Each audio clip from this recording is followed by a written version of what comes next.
Մարդը կարող է ունենալ կարողություններ, ունենալ գումար, սակայն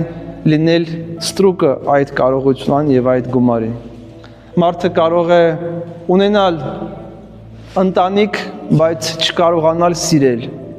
Մարդը կարող է ունենալ ամեն ինչ, բայց դրա հետ մեկտեղ չունենալ ոչինչ։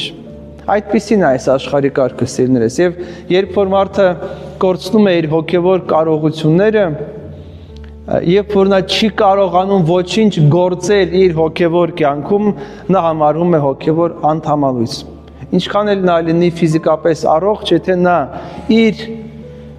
կյանքում որպես քրիստոնյա ոչ մի քայլ չի կարողանում անել, եթե իր ամբողջ օրը անցնում է առանց գետ մեկ շարժման, մեկ քայլի, մեկ աղոթքի, մեկ հոգևոր խոսքի կամ քայլի, նա դադարում է ապրել որպես հոգևոր անձ եւ դառնում է հոգևոր անդամալույց։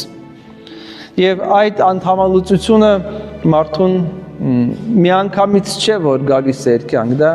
աստիճանաբար, պարբերաբար կրկնվող մեղքի հետևանքն է, որտեղ Տերը տեսավ այդ մարդու բուն պատճառը, որ կար մեղք, որը կապել էր այդ մարդուն, եւ այդ մեղքից արձակումը եղավ ելքը։